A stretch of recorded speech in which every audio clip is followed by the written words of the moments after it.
Hello বন্ধুরা, শুভ দুপুর। তোমরা সবাই কেমন আছো? আশা করি সবাই খুব ভালো আছো, সুস্থ আছো। আর আমিও খুব ভালো আছি। চলে আসলাম তোমাদের সামনে খুব সুন্দর একটি ব্লগ ভিডিও নিয়ে। অনেক দিন পর তোমাদের সামনে বলতে পারো ব্লগ ভিডিও নিয়ে আসলাম। আসলে অনেক ব্যস্ততার কারণে ছোট বাচ্চা নিয়ে সব কিছু সামলানো অসম্ভব হয়ে যাচ্ছে, তাই তোমাদের সাথে ব্লগ ভিডিও শেয়ার করাই হচ্ছে না।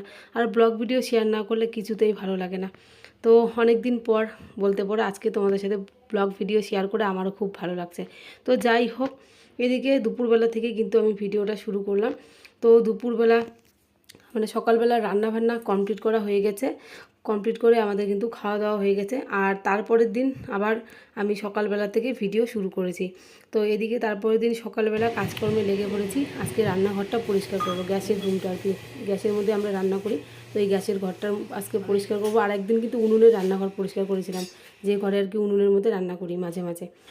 তো আসলে আমার শ্বশুরমশাইয়ের বাৎসরিক শ্রাদ্ধ অনুষ্ঠান চলে এসছে, তো এর জন্যই পরিষ্কার করা চলছে আর কি। আসলে আমরা ভেবেছিলাম যে আমার শ্বশুরমশাই যে দিনে মারা গেছে ওই দিনটা হিসেবেই আমরা শ্রাদ্ধ করবো আর কি, বাৎসরিক।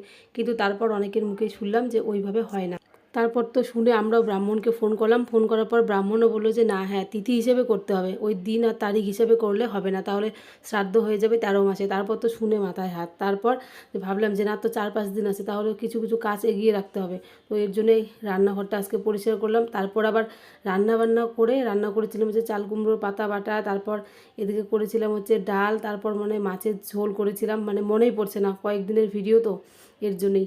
তো এগুলোই আর কি রান্না করেছিলাম। করে খাওয়া দাওয়া করে একটুখানি রেস্ট করেছিলাম, মেয়েকে স্নান টান করিয়ে ঘুম পাড়িয়ে দিয়ে তারপর আবার বিকেলের দিকে ঘর পরিষ্কার করতে লেগে পড়েছি।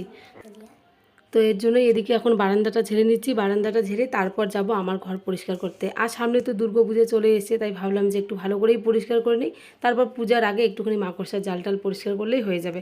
আর এইভাবে যদি মাঝে মাঝে পরিষ্কার করা হয় না, তখন দেখতেও দেখবে বাড়িটাও দেখতে খুব ভালো লাগে, আর নিজেরও ভালো লাগে আর কি পরিষ্কার থাকলে।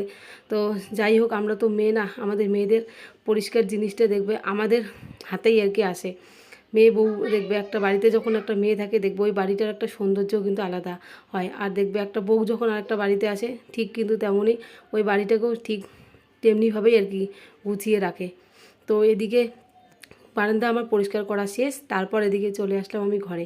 তো ঘর একদম পুরো ঝাড়া শেষ। তারপর এদিকে এখন আমার মানে তাকটা যে আছে সানসেট, ওই সানসেটটা পরিষ্কার করলাম, করে যা যা ছিল সব নামালাম, নামিয়ে মুছে তারপর আবার রাখছি। এত নোংরা হয়েছে, ধুলো বলার মতো না। কয়েক মাস আগেই ভালো করে পরিষ্কার করেছি আবার। আসলে না, গ্রামের বাড়িতে এরকমই দেখি, ধুলো জিনিসটা একটুখানি বেশি হয়। আর এত মাকড়সার জাল কি আর বলবোই, দেখবে আজকেই পরিষ্কার করলাম, কালকে থেকে আবার মাকড়সার জাল বোনা শুরু হয়ে যাবে। তো এদিকে মানে এর মাঝখানে 1 ঘন্টার মতো, 1 ঘন্টা না, 8 ঘন্টার মতো আমি রেস্ট করেছিলাম আমার মেয়ের জন্য। ও খাওয়ার জন্য খুব কান্নাকাটি করছিলো, আর আমার কিছুতেই আমার কোল থেকে নামছে না। তারপর ওকে খাওয়ালাম, খাইয়ে আমার শাশুড়ির কোলে দিয়ে তারপর আবার কাজের মধ্যে লেগেছি। কাজ করতে করতে প্রায় সন্ধেই হয়ে গেছিলো। তারপর ঘর মুছলাম, ঘর মুছে বারান্দা মুছে কলের পরে আবার কাপড় ভিজিয়ে রেখেছি, মানে শোকেসের ঢাকনা, দরজার পর্দা, জানলার পর্দা সব কিছু ভিজিয়ে রেখে মুছে নিচ্ছি। তাহলে একটুখানি কাপড়গুলো যদি ভিজিয়ে রাখি তাহলে ধুলে একটু পরিষ্কার হবে। আর এদিকে দেখো ঠাকুর ঘরে কিন্তু লাইট জ্বালানো, সন্ধে হয়ে গেছে প্রায়। তো এদিকে তারপরে সন্ধেবেলার দিকে স্নান টান করে এসে বিছানাটা পেতে নিচ্ছি। এখন মেয়ে ঘুমিয়ে পড়েছে, আর আমার শরীরও চলছে না, মনে হচ্ছে আমিও একটুখানি এখন শুতে পারলেই বাঁচি।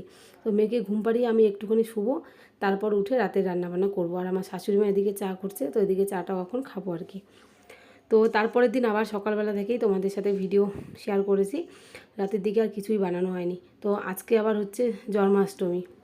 তো আজকে আমার শাশুড়ি মা জন্মাষ্টমীর উপোস থাকবে, আমার ননদও এসছে, তো আমার ননদও জন্মাষ্টমীর উপোস থাকবে। তো রান্নাবান্নার চাপ নেই বললেই চলে, আমরা শুধু 3 জন আর কি খাবো। তো এদিকে কালকে যা যা কেচে দিয়েছি তো সব আগে শুকোতে দিয়ে তারপর বাসি কাজকর্মে হাত লাগাবো। এদিকে আবার মশারি ভিজিয়ে রেখেছি, মশারিটা আজকে কেচে দেবো, তাই মশারিটা ভিজিয়ে রেখেছি।